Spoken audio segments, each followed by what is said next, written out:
Assalamu alaikum, my dear students. Last ক্লাসে degree এবং degree structure নিয়ে আলোচনা করা হয়েছে, আর এই ক্লাসে আমি অল্প কিছু এক্সাম্পল দিয়ে আমি অন্য চেঞ্জিং এ চলে যাব। অন্য চেঞ্জিং এ যেমন দেখাচ্ছি, she is one of the best girls in the class. এই বাক্যটা কোন ডিগ্রি? পজিটিভ না কম্পারেটিভ না superlative? Student subject auxiliary verb one of দি অথবা ওয়ান অফ দি থাকলে এটা সুপারলেটিভ ডিগ্রি। কি ডিগ্রি? সুপারলেটিভ। লাস্টের ক্লাসটা আমার ভালোভাবে দেখবে স্টুডেন্টরা। এটাকে আমি কি করব? পজিটিভ করব। কি করব? পজিটিভ ডিগ্রি করব। আর যারা এসএসসি আছে তাদের জন্য ভাষাটা কি হবে জানেন? তাদের জন্য ভাষাটা হবে নেগেটিভ। কি? নেগেটিভ। একই ভাষা, এইটাই মানে পজিটিভ ডিগ্রি। আর ক্লাস 8 যারা, তাদের জন্য পজিটিভ, কম্পারেটিভ, সুপারলেটিভ সরাসরি উল্লেখ থাকবে। আর যারা এসএসসি বা ক্লাস 9 তাদের জন্য জাস্ট নেগেটিভ কথার উল্লেখ থাকবে। এখন এটাকে আমি কি করব? Positive degree. পজিটিভ ডিগ্রি কি লাগে? স্ট্রাকচার কি?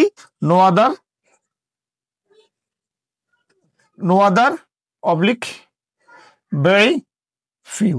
এরপর noun plus extension plus auxiliary verb plus as plus D1 plus as plus subject. এই জিনিসগুলো আমি বুঝাইছিলাম যে নাউন প্লাস এক্সটেনশন জিনিসটা আসলে কি। এটা ওই যে সুপারলেটিভ ডিগ্রি বা সুপারলেটিভ অংশ, এই যে D3 এর পরের যে অংশটা, এটাকে নাউন প্লাস এক্সটেনশন হিসেবে বলা হয়। বইয়ের মধ্যে পজিটিভে লেখা আছে সুপারলেটিভের অংশের পরের অংশ, সুপারলেটিভ ফর্মের পরের অংশটা বসাইতে হয়। আমি একটু একটা বাক্য করে দেখাই। No other. কি? নো আদার লিখলাম। স্যার এখানে নো আদার লিখলেন বা ভেরি ফিউটা কি দোষ করছে স্যার? নো আদার হবে না ভেরি ফিউ? এটা স্টুডেন্ট বুঝতে হবে। আসলে এখানে নো আদার হবে না, এখানে কি হবে? এখানে ভেরি ফিউ হবে। কি হবে? Very few. এরপর কি? Noun plus extension. ওই যে সুপারলেটিভ অংশের পরের অংশ কি আছে? বসি গার্লস ইন দা ক্লাস। এরপরে ভেরি ফিউ লাগলাম নো আদার অথবা ভেরি ফিউ। এরপর নাউন প্লাস এক্সটেনশন লাগলাম। এরপর অক্সিলারি ভার্ব। অক্সিলারি ভার্ব কি আছে এখানে? কি আছে? ইজ দেই। যে না স্টুডেন্টস, ইজ হবে না, কি হবে? আর হবে। কি হবে? আর। কেন? এখানে গার্লস আছে। কি আছে? গার্লস। তাহলে কি হবে? আর। এরপরে এস। D1 কোনটা? বেস্টের D1 কোনটা?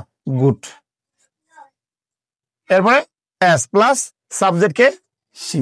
তাহলে she is one of the best girls in the class. এখানে very few girls in the class are as good as she. Structure অনুযায়ী আমি এটা করবো। এরপর আমরা কি করব? কম্পারেটিভ ডিগ্রি করব। কি করব? Comparative degree.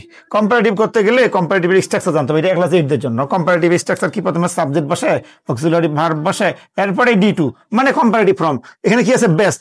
বেস্টে D2 কি? বেটার। কি? বেটার। এরপরে than any other oblique than most other. Than any other oblique than most আদার।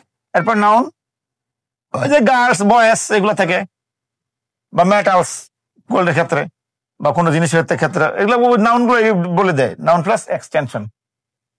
এটা লিখি প্রথমে সাবজেক্টকে সি। এটা কি করতেছি আমরা? কম্পারেটিভ করতেছি। কম্পারেটিভ করে সি লিখলাম। অক্সিলারি ভার্ব কি আছে? ইজ। এটাও লিখলাম।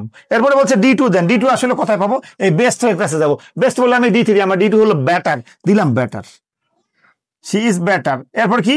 এরপর বলছে দেন any other oblique than most আদার। দিব কোনটা স্যার? কনফিউশনটা এখানেই। এখানে কি হবে? ওয়ান আদার থাকলে দেন মোস্ট আদার। কি? দেন মোস্ট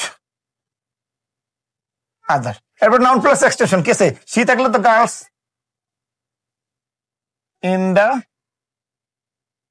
ক্লাস। এভাবে স্টুডেন্ট যারা ক্লাস 8 এর জন্য একটা বাক্য লিখি। সাপোজ উপরেটা নাই, উপরেটা নাই। এটা কম্পারেটিভ। কম্পারেটিভ থেকে কি করতে বলবে? আমার পজিটিভ করতে বলবে। পজিটিভ বা এসএসসি দের জন্য কি করতে পারবে? যারা এসএসসি এদের নেগেটিভ করতে বলো। কি বলো? নেগেটিভ করতে বলো। পজিটিভ অবলিক নেগেটিভ করবে। তা নেগেটিভ করতে গেলে প্রথমে কি বলছে? No other oblique very few. Negative মানে এই বাক্যটা নেগেটিভ হবে না।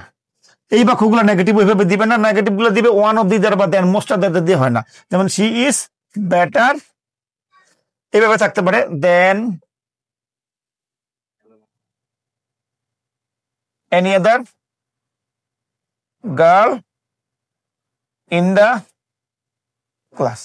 এটাকে আমরা কি করব, এটাকে নেগেটিভ করব। নেগেটিভ করলে এখন হবে, নেগেটিভ করলে প্রথমে নো আদার আছে, কি আছে নো আদার। এরপরে নাউন প্লাস এক্সটেনশন কোথায় পাবো, এই যে দেন এনি আদার পর বা দেন মোস্ট আদারের পর অথবা D3 বা সুপারলেটিভ ফর্মের পরে পাওয়া যায়। কি লেখা আছে এখানে, গার্ল। এখানে তো গার্লস হবে না, গার্ল হবে। গার্ল ইন দ্য ক্লাস, এরপর কি অক্সিলারি ভার্ব কি আছে, ইজ। এখানে ইজ হবে, ইজ। এরপরে এস, এরপরে D1, D1 কোনটা, বেটার, D1 কোনটা, গুড।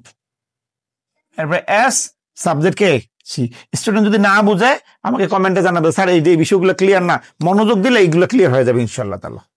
একটা সুপারলেটিভ করে ফেলি, লাস্ট সুপারলেটিভ করবে এই বাক্যটার, সুপারলেটিভ করবো। সুপারলেটিভ প্রথমে কি বসে, স্ট্রাকচার। সুপারলেটিভের কি স্ট্রাকচার হলো সাবজেক্ট, অক্সিলারি ভার্ব, এরপর দি অথবা দি অবলিক ওয়ান অফ দি, এরপরে D3 plus noun plus extension. Subject লিখি, সাবজেক্টকে নো আদার, এখানে এই বাক্যটাকে সাপোজ এই নো আদার যুক্ত বাক্যটা এগিয়ে আছে, এটা থেকে আমি সুপারলেটিভ করবো। সুপারলেটিভ করতে গেলে প্রথমে সাবজেক্ট, এইটা কি পজিটিভ ডিগ্রি, কি পজিটিভ ডিগ্রিতে সাবজেক্ট কথা থাকে, পজিটিভ ডিগ্রিতে সাবজেক্ট শেষে থাকে, সি লিখলাম। সাবজেক্টের পর অক্সিলারি ভার্ব কি, ইজ, এরপরে দি অথবা ওয়ান অফ দি। যেহেতু এটা নো আদার যুক্ত, এখানে দি হবে, কি হবে, দি। সি ইজ দ্য, এরপরে কি D3 লাগবে, কি গুড এর D3 কি best, she is the best. এরপর কি girl in the, just structure. Comment করলে আবার প্রয়োজনে 10 বার বুঝাবো এগুলো, 10 বার 10টা ভিডিও দিব প্রয়োজনে। এখন আমি এইখানেই শেষ করলাম। একটা জাস্ট লাইন লিখবো ডিগ্রি স্টুডেন্টদের জন্য, আজীবনের জন্য ক্লিয়ার হওয়ার জন্য, জাস্ট একটা লাইন, সেটা হলো পজিটিভ কম্পারেটিভ সুপারলেটিভ।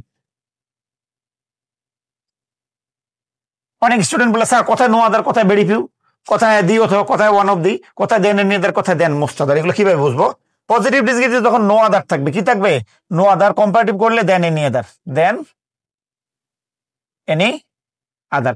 আর সুপারলেটিভ করলে, সুপারলেটিভ করলে জাস্ট দি বসবে, কি বসবে, দি প্লাস D3, এটা বসবে। আর পজিটিভে যদি ভেরি ফিউ থাকে, ভেরি ফিউ থাকে, এটা দেন, এখানে কি বসবে, দেন মোস্ট আদার, কি মোস্ট, এখানে থাকবে one of the, one of the, one of the থাকবে। তাহলে এখানে D3 তো ছোট করে লিখে পাশে যদি বোঝা না যায়, D3, আর কি থাকবে, ওয়ান অফ দি থাকবে। মনে রাখতে হবে ভেরি ফিউ থাকলে ভার্বটা কি হয়ে যায়, প্লুরাল ভার্ব হয়, কি হয়, প্লুরাল ভার্ব। প্লুরাল ভার্ব যেমন আর হবে বা ওয়ার হইতে পারে, কি হইতে পারে, ওয়ার হইতে পারে। এই হলো আজকের আমার ডিগ্রি সম্পর্কে ক্লাস। এরপরে আমি জাস্ট একটা positive positive positive comparative superlative বুঝালাম। এখন আমি এক্সক্লামেটরি বুঝাবো। এক্সক্লামেটরি থেকে অ্যাসারেটিভ থেকে এক্সক্লামেটরি, কি অ্যাসারেটিভ থেকে এক্সক্লামেটরি। এই চেঞ্জিংটা স্টুডেন্টের আসে ম্যাক্সিমাম টাইম না, সর্বোচ্চ প্রতিটা পরীক্ষায় পারলে আসে। অ্যাসারেটিভ সেন্টেন্স থেকে এক্সক্লামেটরি করব। এখন আমার এক্সক্লামেটরি বুঝতে হবে। এক্সক্লামেটরি কি, যে সেন্টেন্স দ্বারা আবেগ, অনুভূতি, বিস্ময়, দুঃখ আর সুখ, হর্ষ, বিষাদ, এগুলা বর্ণনা প্রকাশ পায়। তাকে কি বলে, শোক, এগুলো প্রকাশ পায়, এগুলো কি এক্সক্লামেটরি। আর অ্যাসারেটিভ কি, আচ্ছা এক্সক্লামেটরি আমি স্ট্রাকচারটা লিখি। চেঞ্জিং এর ক্ষেত্রে স্ট্রাকচার স্টুডেন্ট খুবই গুরুত্বের সাথে নেবে। চেঞ্জিং এর ক্ষেত্রে স্ট্রাকচারটা কি, how oblique what, how oblique what, হোয়াটের সঙ্গে এ বা এম থাকে। আচ্ছা আমি এটা একটু পরেই দিচ্ছি, আগে এটা লিখি। অ্যাসার্টিভ, অ্যাসার্টিভ কি, বর্ণনা প্রকাশ। যে সেন্টেন্স দ্বারা কি বর্ণনামূলক, কি বর্ণনামূলক, যে সেন্টেন্স দ্বারা বর্ণনা প্রকাশ পায়, কি পায়, যে সেন্টেন্স দ্বারা বর্ণনা প্রকাশ পায়, যেমন সে ভালো, সে খারাপ, সে লম্বা, সে খাটো, সে খুব লম্বা, সে খুব খাটো, সে খুব কালো, এইগুলা। এখন আমরা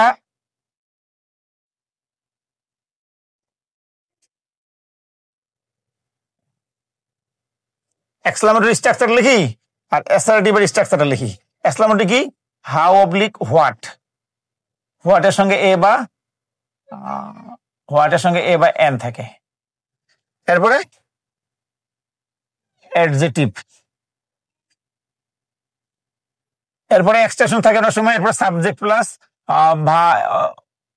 অক্সিলারি ভার্ব অথবা ভার্ব। এরপরে এই যে চিহ্নটা থাকে, কি থাকে? এই চিহ্নটা। আর অ্যাসার্টিভে কি? সাবজেক্ট, অক্সিলারি ভার্ব, এরপরে ভেরি অথবা গ্রেট, এরপরে অ্যাডজেক্টিভ। এটা আমি বুঝাচ্ছি, ডিটেলস বুঝাচ্ছি। এই দুইটা স্ট্রাকচার জানবে, এই দুইটা স্ট্রাকচার জানলে স্টুডেন্টের হয়ে যাবে। যেমন বুঝাই, he is very tall, he is very tall. এই বাক্যটাকে আমি কি করবো? এক্সক্লামেটরি করবো। এক্সক্লামেটরি করতে গেলে স্যার হাউ দিব না হোয়াট দিব? আরেকটা মতো মনে রাখবো, হোয়াটের সঙ্গে এ বা এন থাকে। এখানে দিব কোনটা? আমি এখানে দেব হাউ দিব না হোয়াট দেব? এখানে আমার যখন দেখবো সেন্টেন্সের মধ্যে আলাদাভাবে এ বা এন নাই, তখন আমি হাউ দিব, হাউ। এরপরে কি? হাউ দিলাম। এরপর অ্যাডজেক্টিভ কোনটা? এই যে টল। অ্যাডজেক্টিভ কাকে বলে? যে সকল ওয়ার্ড দ্বারা দোষ, গুণ, অবস্থা, সংখ্যা ইত্যাদি প্রকাশ পায় তাকে অ্যাডজেক্টিভ বলে। তাহলে হাউ টল। এরপর সাবজেক্ট কে? হি। এরপর অক্সিলারি ভার্ব কি? ইজ। এরপর একটা চিহ্ন দিয়ে দিব। তাহলে আমি কি করলাম? হাউ বা হোয়াট, এরপরে অ্যাডজেক্টিভ লাগলাম, এরপর সাবজেক্ট, এরপরে অক্সিলারি ভার্ব অথবা ভার্ব। অক্সিলারি ভার্ব যেহেতু আছে, এটা ইজ হলো। এরপরে এই যে চিহ্নটা, এই চিহ্নটার নাম কি? নোট অফ এক্সক্লামেশন অথবা এক্সক্লামেটরি সাইন। ক্লিয়ার? এখন আরো দুইটা বাক্য লিখি, আরেকটা বাক্য দিব, লিখবো he is a very idiot boy, he is a very idiot boy. আলাদাভাবে এ বা এন আছে, স্টুডেন্ট খুব ক্লিয়ার ভাবে দেখি, খেয়াল করি, এ বা এন আলাদাভাবে আছে। যদি আলাদাভাবে এ বা এন থাকে, তাহলে এটা হোয়াট দ্বারা শুরু করতে হবে। কি দ্বারা? হোয়াট দ্বারা। লিখলাম হোয়াট, হোয়াট লিখছি। লেখার পর এ বা এনটা একটু পরে দিব, ধৈর্যটা ধরবো। এরপরে কি লিখবো? অ্যাডজেক্টিভ। অ্যাডজেক্টিভ কোনটা? ইডিয়ট, IDIOT, ইডিয়ট লিখলাম। লেখার পর এটার প্রথম অক্ষরটা কি? আইটা কি? ভাওয়েল। ভাওয়েলের সামনে কি বসে? এ বসে, জি না, এন বসে। তারপরে লিখলাম কি? বাইরে বাকি এই অ্যাডজেক্টিভের পরে যে অংশটা থাকে এটাও লিখবো, এটা সবসময় লিখে ফেলবো। এরপর কে? সাবজেক্ট কে? হি। এরপর অক্সিলারি ভার্ব কি আছে? ইজ। এই যে দেখা যায় এখন আমি স্ট্রাকচারের সঙ্গে মিলাই নেই। প্রথমে হাউ বা হোয়াট দিলাম, হোয়াটের সঙ্গে এ বা এন দিলাম। এরপর অ্যাডজেক্টিভ কোনটা? এই যে ইডিয়ট অবস্থা। এরপর কি? সাবজেক্ট কে? ওই যে এরপরে অ্যাডজেক্টিভের পরে যদি এক্সট্রা কোনো অংশ থাকে এটা বসে যায় অ্যাডজেক্টিভের সঙ্গে, যেমন বয় বসে গেছে। এরপর কে? সাবজেক্ট কে? সাবজেক্ট হলো এখানে হি, এনে হি লিখলাম। এরপর ইজ, এখানে কি লিখলাম? ইজ লিখলাম। লেখার পরে এই যে চিহ্নটা না, যদি স্টুডেন্ট না দেয়, সব লেখছে চিহ্নটা দেয় নাই, শেষ, হবে না, তার ভুল হয়ে যাবে। এরপরে আমরা কি শিখবো? একটা বাক্য এক্সক্লামেটরি একটা সেন্টেন্স লিখবো। এক্সক্লামেটরি সেন্টেন্স যেমন হাউ নটি হি ইজ। হাউ নটি হি ইজ মানে কত দুষ্ট, তার মানে খুব দুষ্ট। অটোমেটিকলি ভেরি আসতেছে স্টুডেন্টস। প্রথমে সাবজেক্ট, এরপর কি? অক্সিলারি ভার্ব কি আছে? ইজ। এরপরে ভেরি আনতে হয়। এক্সক্লামেটরি গুলোকে আমি অ্যাসার্টিভ বানাইতে গেলে আমার ভেরি বা গ্রেট আনতে হয়। এই যে ভেরি বা গ্রেট আনতে হয়, আসলে একটা এটা এক্সট্রা। এরপরে হাউ নটি হি ইজ, তাহলে হি ইজ ভেরি নটি, he is very not. Student এইভাবে চেষ্টা করবে। আবার বোঝাই, একটা দেখি, what a good boy he is, what a good boy he is. এটাকে আমি কি করবো? এটাকে আমি অ্যাসার্টিভ করবো। অ্যাসার্টিভ করলে প্রথমে কি লাগে? সাবজেক্ট দেন স্যার, সাবজেক্ট কে? সাবজেক্ট এখানে এই যে হি, সাবজেক্ট লিখলাম। সাবজেক্টের পরে অক্সিলারি ভার্ব ইজ। এরপরে কি আসে? অ্যাসার্টিভ, যেহেতু একটা ভেরি বা গ্রেট আসবে গুডের সঙ্গে, তাহলে কি হলো? গুডের সঙ্গে very good, very his very good. তাহলে এটা এখানে যে হি ইজ এ ভেরি গুড, এরপর কি? গুড এরপর কি আছে? বয় আছে। একটু ইজি ভাবে চিন্তা করবে, স্টুডেন্ট নিজের বেসিকটা ঠিক রাখবে। সাবজেক্ট, অক্সিলারি ভার্ব, এরপরে এ বা এন লাগে। এ বা এনটা লাগে কেন? হোয়াট থাকলে এ বা এন আছে, এই বা এনটা বসাইতে হয়, ভেরি রাখে, ভেরি বা গ্রেট রাখে। এরপরে ভেরি, এরপরে অ্যাডজেক্টিভ, এরপরে কি? অ্যাডজেক্টিভের পরে কোনো অংশটা যেমন বয়, গার্ল এগুলো থাকলে এগুলো এখানে বসাই দিব, লাস্টে বসে যাবে। এই হলো আজকের ক্লাস। আমি চেষ্টা করলাম অ্যাসার্টিভ থেকে এক্সক্লামেটরি, এক্সক্লামেটরি থেকে অ্যাসার্টিভ, এগুলো বোঝানোর চেষ্টা করলাম, ডিগ্রিগুলো বোঝালাম। আরো যদি স্টুডেন্টের কোনো প্রয়োজন থাকে ওরা কমেন্ট করলে আমি চেষ্টা করবো এই দুই স্ট্রাকচার থেকে বোঝানোর জন্য। আসসালামু আলাইকুম।